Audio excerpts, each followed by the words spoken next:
Dusty Hill, the iconic bassist and vocalist of ZZ Top, left an indelible mark on the world of rock and roll with his thunderous bass lines, gritty voice, and unmistakable look. Born Joseph Michael Hill on May 19, 1949, in Dallas, Texas, he became a foundational part of one of the most recognizable and longest-running bands in American rock history.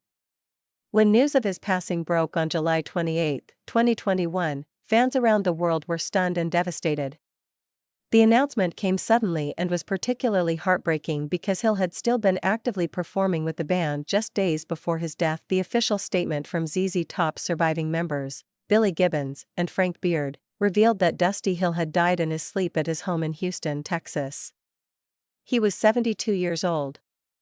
No immediate cause of death was given at the time, but the band acknowledged that Hill had recently suffered a hip injury, which had caused him to step away from some tour dates just before his death. The plan had been for Hill to recover and return to the stage, but tragically, he never did. Dusty Hill's death marked the end of an era for ZZ Top, a band known for its unique blend of blues, rock, and humor, as well as for the long beards, sunglasses, and matching outfits that became a cultural trademark. Hill joined ZZ Top in 1970, shortly after the band's formation. Together with Gibbons and Beard, the trio remained intact for over 50 years, a rarity in the music industry. They released 15 studio albums, earned a spot in the Rock and Roll Hall of Fame in 2004, and sold over 50 million records worldwide. Hill wasn't just the bassist, he was also a key part of ZZ Top's sound and identity. His deep, blues-inflected voice gave songs like Tush and Beer Drinkers and Hellraisers their rough-edged authenticity. Though often seen as the quieter member of the group, Hill's contribution to ZZ Top's music and stage presence was crucial. His chemistry with Billy Gibbons was especially tight, and their synchronized performances became a trademark of the band's live shows. Following his passing, tributes poured in from across the music world. Artists from all genres acknowledged Hill's influence, with many citing ZZ Top as a formative band in their own musical journeys. Fans shared memories, photos, and live recordings, while fellow musicians honored his bass playing, which was both solid and inventive, always in the pocket yet full of personality. What many people didn't know about Dusty Hill until after his death was how private and grounded he truly was. Despite the fame, he preferred a quiet life out of the spotlight.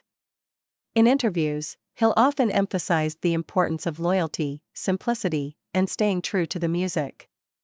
He avoided the typical rock star excesses and maintained a steady, humble presence throughout his career. In 2000, he married actress Charlene McCrory, and the two lived a relatively quiet life in Texas. Billy Gibbons later shared that one of Hill's final wishes was for the band to continue performing without him. In his place, longtime guitar tech Elwood Francis stepped in, with Hill's blessing. Gibbons noted that Dusty made it clear he didn't want the music to stop, underscoring his deep commitment to the band and its fans. Though Dusty Hill is no longer physically present, his legacy is very much alive.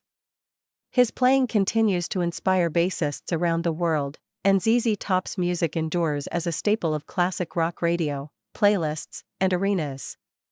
Hill's story is one of dedication, quiet brilliance, and lasting impact.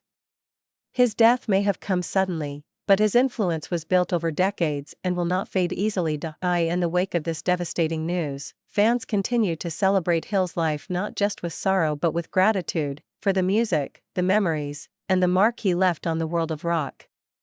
The bearded bassist from Texas may be gone, but his groove will live on forever.